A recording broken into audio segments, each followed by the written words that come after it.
Good morning, students. Today we are going to continue our third chapter of the book Flamingo Deep Water by William Douglas, and it is your part 3. Up till now, I have explained you that how the writer William Douglas wanted to overcome on the fear which was created in his mind by the water at the age of 3. तो यहाँ पर अभी तक ये हुआ है कि लेखक अपने अंदर जो डर बैठा हुआ था पानी से, पानी की वजह से, उस डर को दूर करना चाहता था, स्विमिंग सीखना चाहता था। लेकिन उस ये पानी का जो डर बना हुआ था उसके अंदर, वो बचपन से बना हुआ था। अब धीरे धीरे बड़ा हुआ राइटर, उसका डर भी कम हुआ। लेकिन अब यहाँ पर क्या हुआ, जब उसने अपने डर को दूर करने के लिए कोशिश की, तभी उसके जीवन में एक और ऐसी घटना घटित हो गई जिसकी वजह से वो पानी से और भी ज़्यादा डरा हुआ हो गया। और जो वो उसके साथ जो घटना इंसिडेंट हुआ वो क्या था कि एक हेल्दी बॉय ने उसको उठाकर पूल में फेंक दिया, जबकि वो स्विमिंग को जानता नहीं था। और पूल में फेंकने के बाद वो पानी में अंदर जाकर डूबने लगा। और पानी में अंदर जब वो डूब रहा था तो उसने कई तरह की प्लान्स बनाए कि किस तरीके से मैं अपनी जान को बचाऊं। तो एक बार में फर्स्ट टाइम जो उसने कोशिश की, उसकी जो कोशिश थी कि फर्स्ट टाइम ही मैं बहुत तेज़ी से जंप करूंगा। जंप करने के बाद जैसे ही पूल के बॉटम पर जंप करूंगा, टायर्स पर जंप करूंगा, तो सीधा ऊपर आऊँगा। ऊपर आकर सरफेस के वाटर के सरफेस के ऊपर फ्लैट हो जाऊँगा। मैं फ्लैट होने के बाद मैं अपने पैरों को पैडलिंग करता हुआ किनारे तक पहुंच जाऊंगा और इस तरह से मैं अपनी जान को बचाऊंगा। ये सारी उसकी प्लानिंग जो थी फर्स्ट अटेम्प्ट में क्लियर नहीं हो पाई। उसके बाद क्या हुआ, I failed at the surface of the water, swallowed and choked. I tried to bring my legs up, but they hung as dead weights, paralyzed and rigid. A great force was pulling me under. I screamed, but only the water heard me. I had started on a long journey back to the bottom of the pool. I failed at the surface of the water. जो plan writer ने बनाया हुआ था कि मैं किस तरह से ऊपर जाऊंगा, किस तरह से मैं अपने पैडलिंग करके, अपने पैरों को पैडलिंग करके मैं किनारे तक पहुंच जाऊंगा, अपनी जान बचाऊंगा, ऐसा कुछ भी नहीं हुआ। उसके जो अटेम्प्ट्स थे वो अपने अटेम्प्ट में फेल हो गए। और कब, जब वो वाटर के सरफेस तक आया। उसने सोचा था पैडलिंग करने का, मगर ऐसा कुछ नहीं हुआ क्योंकि वो स्विमिंग नहीं सीख पाया था। स्वॉलोड एंड चोक्ड, और उसकी जो गला था वो रुक गया, अंदर पानी भी जा रहा था उसके गले में। तो इन सारी परेशानियों की वजह से जो उसकी प्लानिंग थी वो प्लानिंग फेल हो गई। I try to bring my legs up, but they hung as dead weights, paralyzed and rigid. उसकी प्लानिंग थी कि मैं अपने पैरों को फ्लैटली ऊपर लाकर तैर कर, स्विमिंग करके, पैडलिंग करके मैं किनारे तक जाऊंगा, मगर ऐसा नहीं हुआ। उसने अपने पैरों को ऊपर करने की कोशिश की, but they hung as dead weights, और वो इस तरीके से पानी में ही लटके रह गए जैसे कि डेड वेट्स कि मरा हुआ, या एक कह सकते जिसमें जान नहीं होती तो वो चीज़ लटकी रह जाती है। इसी तरीके से पैर भी उसके जो थे वो पानी के अंदर लटके हुए थे, फंसे हुए थे। उसने तो काफ़ी कोशिश की कि मेरे पैर ऊपर आ जाएं तो मैं पैडलिंग करूं, मगर जब वो पैर ही ऊपर नहीं आए तो वो पैडलिंग कहाँ से करेगा। पैरालाइज्ड एंड रिजिड, कैसा फील हो रहा था उसको, वो अपने आप में पैरालाइज फील कर रहा था कि उसके हाथ पैर जो हैं वो काम नहीं कर रहे हैं। मैं अपने पैरों को ऊपर लाने की कोशिश कर रहा हूँ मगर वो ऊपर नहीं आ रहा है। एक तरह से वो रिजिड फील कर रहा था, सॉलिड फील कर रहा था अपने आप को कि जैसा हूँ, जैसे कि सॉलिडली स्टोन होता है, जैसा है वैसे ही रहेगा, कोई भी उसमें अपने आप चेंजेस नहीं आएंगे। इसी तरीके से रिजिडली वो अपने आप में कुछ भी नहीं कर पा रहा था, अपने आप को पैरालाइज फील कर रहा। A great force was pulling me under, ऐसा फील हो रहा था उसको कि पानी के अंदर कोई फोर्स मुझे अंदर ही अंदर खींच रही है, जैसे कि वो अपने पैरों को ऊपर करने की कोशिश कर रहा है लेकिन अंदर पानी के कोई फोर्स उसको खींच रही है।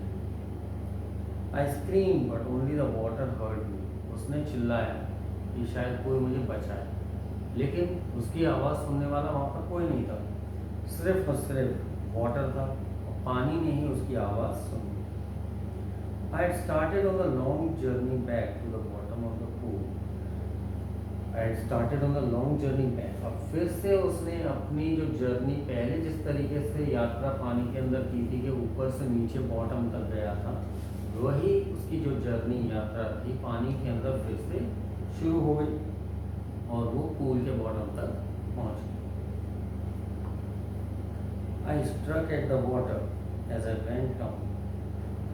और मैं पानी के अंदर जाता जा रहा था, नीचे जाता जा रहा था। Expending my strength as one in a nightmare fights an irresistible force. तो नाइटमेयर कहते हैं कि नाइट में जो ड्रीम होता है, सपना आता है इंसान को, उसको नाइटमेयर कहते हैं। तो यहाँ पर क्या है, एक्सपेंडिंग माई स्ट्रेंथ, कि मैं अपनी पावर को फालतू में ही खर्च कर रहा था।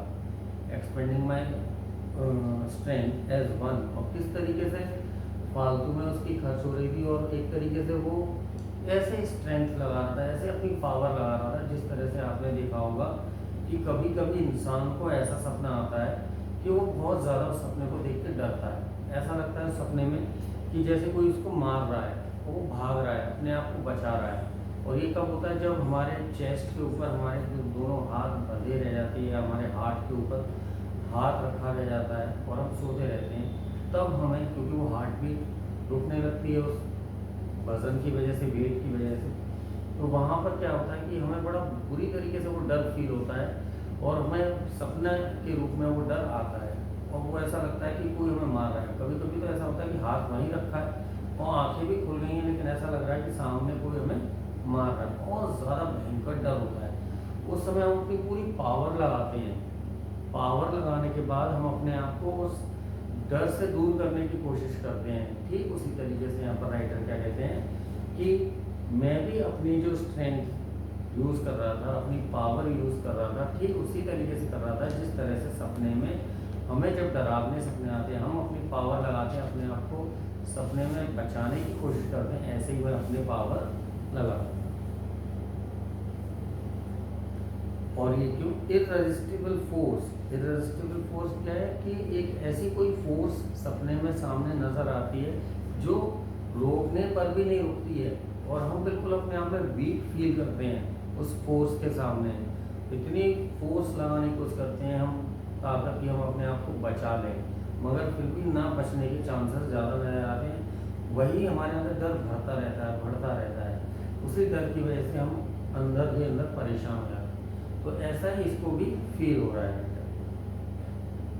आई लॉस्ट ऑल माई ब्रीथ, और मैं अपनी पूरी सांस खो चुका था, ऐसा मुझे फील हुआ। माई लंग्स ईट, माई हेड थ्रॉप, मेरे फेफड़े दर्द करने लगे क्योंकि पानी के अंदर सांस लेना कितना मुश्किल काम है।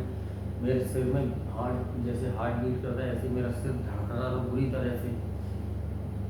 आई वॉज गेटिंग डिजी, एक तरह से ऐसा लग रहा था, ऐसा फील हो रहा था डिजीनेस, जैसे कि बेहोशी छा जाना, एक तरह से कांपना।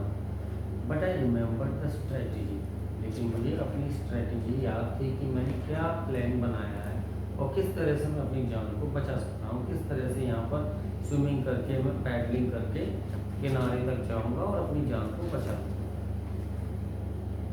आई would spring from the bottom of the pool and come like a कॉक टू द सरफेस। और फिर से वो इसका प्लानिंग थी कि मैं पूल के सरफेस तक जाऊँगा और टाइल्स के ऊपर फिर से जंप करूँगा और जंप करके पूरी ताकत के साथ जंप करूँगा। जंप करके एकदम से कॉर्क बॉल जैसे मारी जाती है ग्राउंड पर, तो वो जंप करती है, एक तरीके से स्प्रिंग करती है, उछलती है। तो ऐसे मैं भी कॉर्क की बॉल की तरह से ऊपर तक स्प्रिंग करूँगा। Come like a cork to the surface, और मैं सरफेस तक कॉर्क बॉल की तरह आ जाऊँगा। I would lie flat on the water, strike out with my arms and thrash with my legs. तो यहाँ पर वही सेम प्लानिंग है राइटर की कि I would lie flat on the water, कि मैं अपने पैरों को ऊपर करके वाटर पर फ्लैट, वाटर जैसे कि ये वाटर है तो इस पर मैं फ्लैटली अपने पैरों को इस तरह करूँ जैसे स्विमर होता है, तो इस जैसे स्विमिंग करता है, तो फ्लैटली मैं अपने पैरों को फिर थ्रैश कर सकता हूँ, पैडलिंग कर सकता हूँ। थ्रैश मीन्स पैडलिंग, पैरों को चलाना।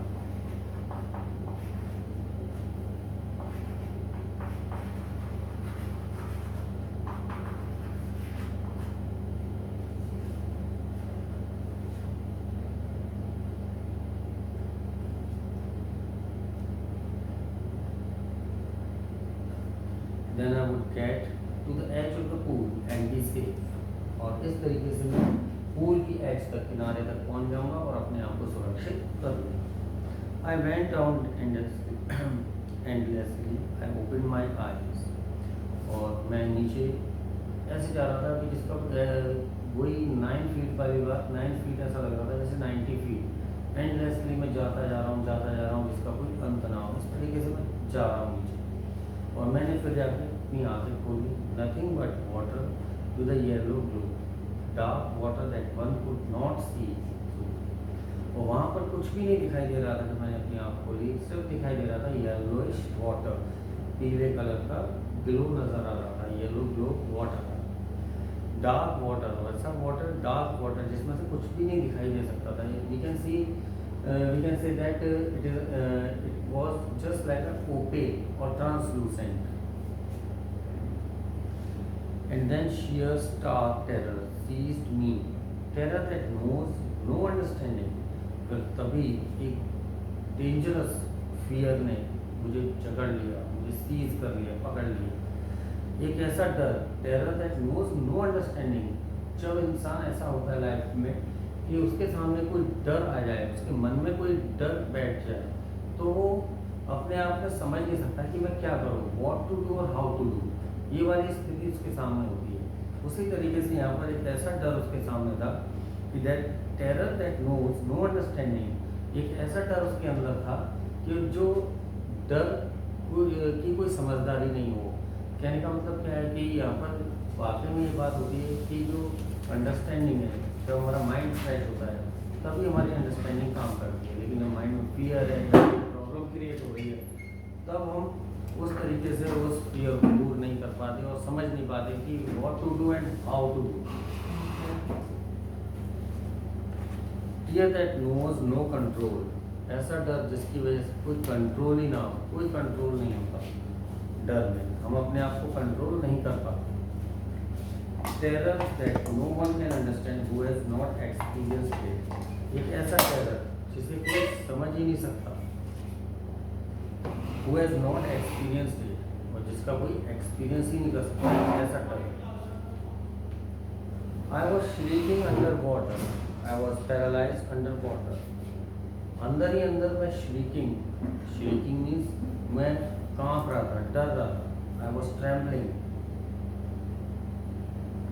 आई was shrieking under water, I was paralysed under water. वही सेम फीलिंग जो फर्स्ट टाइम उसके माइंड में हुई थी कि वो अपने आप को क्या फील करता, पैरालाइज्ड, कि मैं अपने आप में पैरालाइज हो गया हूँ, शायद मेरा कुछ नहीं हो सकता, मेरे हाथ पैर काम नहीं कर रहे हैं। स्टिफ रिजिड विद फियर, और कैसा फील कर रहा था वो अपने आप में, बिल्कुल एक सॉलिड रिजिड फील कर रहा था। किसकी वजह से? Because of fear. Even the screams in my throat were frozen, और जो मेरी पहले मैं चिल्ला भी रहा था, चीख भी रहा था अपने आप को बचाने के लिए, लेकिन अब वो भी नहीं कर पा रहा था। वो ऐसा लग रहा था कि फ्रोज हो गए, फ्रीज हो गए, जम गए। मेरी चीखने चिल्लाना है वो दब गया है, वो मेरे अंदर ही अंदर रह गया, वो आवाज़ ही नहीं निकल रही थी। Even the screams in my throat were frozen, only my heart and the pounding in my head. अब सिर्फ और सिर्फ दो ही मेरी बॉडी में एक्शनिंग हो रही थी, और वो क्या थी कि बीटिंग और pounding, beating of the heart और the pounding of the head, यानी सिर का धड़कना, दिल का धड़कना, यही हो पा रहा। Said that I was still alive, और इन दोनों बातों से ये पता लग रहा था मुझे कि अभी भी मैं still I am alive, मेरे अंदर अभी भी जान है, मैं जिंदा हूँ, ये फीलिंग उसके अंदर थी। And then in the amidst of the terror came a touch of reason, और तभी इस डर ने जिसने मुझे जकड़ा हुआ था, उसके बीच में मेरे अंदर फिर से वही एक रीज़न आया, एक ऐसा रीज़न आया कि मुझे एक बात याद आई कि मुझे इस डर को भूलना चाहिए। इस डर को भूलकर मुझे अपने आप को बचाने का काम करना चाहिए और मुझे सिर्फ वही याद रखना चाहिए कि मैं किस तरह से अपनी जान को बचा सकता हूँ। I must remember to jump when I hit the bottom. मुझे बस इतना ही याद रखना चाहिए कि जब मैं बॉटम को हिट करूँ तो किस तरह से मुझे जंप करना है। At last I felt the tiles under मी। और अंत में मैंने फिर से अपने पैरों से टाइल्स को फील किया। पैरों के नीचे मैंने टाइल्स को फील किया।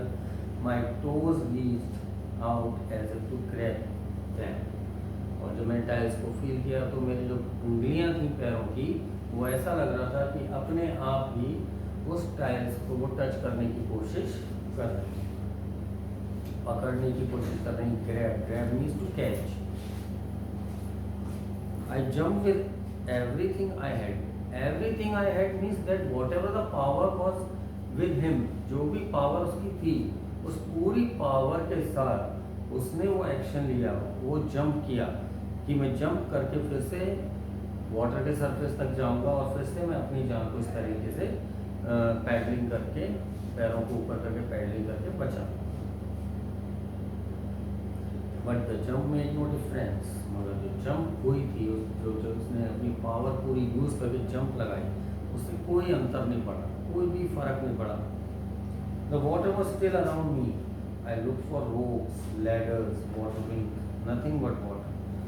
लेकिन the water was still around me. अभी भी मेरे पास जंप भी मारने में कोई फायदा नहीं हुआ, चारों तरफ से पानी पानी था।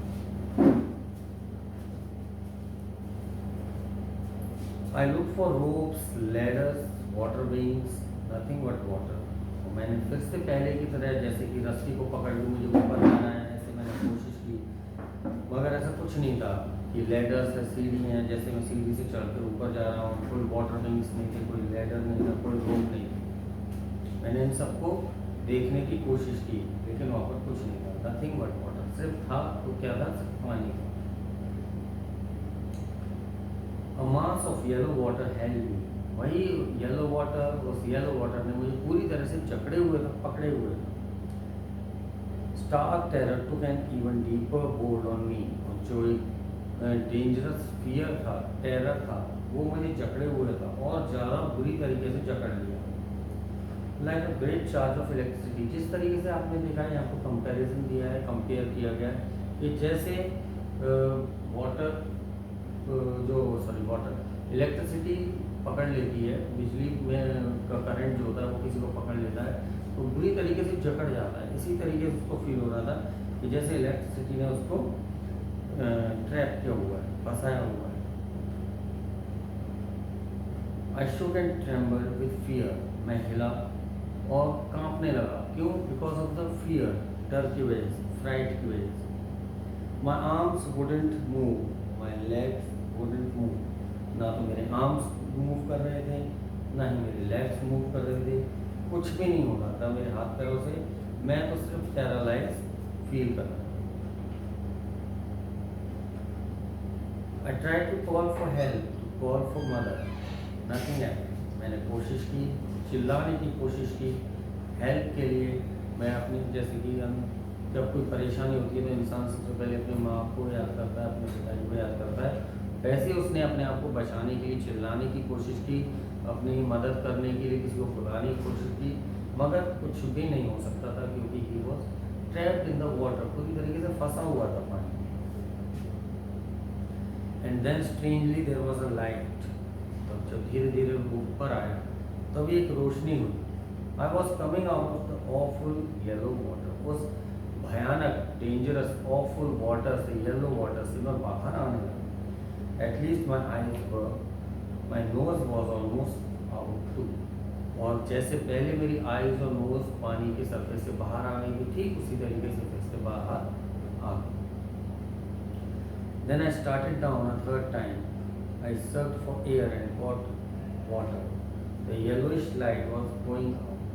फिर मैंने वही कोशिश की, लेकिन एयर ने पहले मैंने बहुत तेज़ी से एयर को खींचने की कोशिश की, जिससे कि सांस में, जैसे कि एक बार में एक लंबी सांस ले लें तो अपने अंदर एक ये पावर होती है कि 1 मिनट 2 मिनट तक हम अपनी सांस को रोके रहें। तो जब नीचे जा रहे हैं, तो जिससे कि अपनी जान को बचाया जाए। तो बड़ी लंबी सांस उसने खींचने की कोशिश की।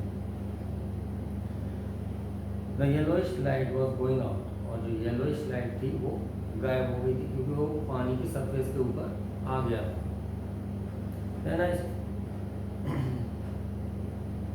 Then all efforts ceased. I relaxed. मेरे सारे एफर्ट्स, सारी कोशिशें सब बंद हो गई। मैंने आराम किया। Even my legs felt limp. मेरे पैर अपंग फील कर रहे थे, लिम्प फील कर रहे थे, कि काम नहीं कर रहे थे, पैरालाइज फील कर रहे थे। जो उसने सोचा था कि मैं पैरों को ऊपर करूँगा और फिर पैडलिंग करके किनारे तक पहुँचूंगा, मगर ऐसा नहीं हो रहा। And blackness swept over my brain, और धीरे धीरे मेरे दिमाग के चारों तरफ अंधेरा छाने लगा। It wiped out fear, it wiped out terror. जो भी डर मेरे अंदर था, जब अंधेरा छाने लगा तो सारा डर अपने आप खत्म होने लगा, क्योंकि जब इंसान की मौत होती है तो मौत से पहले वो सब कुछ भूल जाता है। तो उसे बड़ा एक रिलैक्स फील हो रहा होता है कि अब तो मेरी ज़िंदगी का मेरी ज़िंदगी बचने के चांसेस नहीं है, तो अब डरने की क्या ज़रूरत है। There was no more panic, it was quiet and peaceful. अब मेरे अंदर कोई भी डर नहीं था, बिल्कुल क्वाइट पीसफुल था, सब वातावरण शांत था। Nothing to be afraid of, अब बिल्कुल डरने की आवश्यकता नहीं, क्योंकि अब उसके अंदर इतनी पावर ही नहीं है कि वो अपने आप को बचाने की कोशिश करे, जंप करे।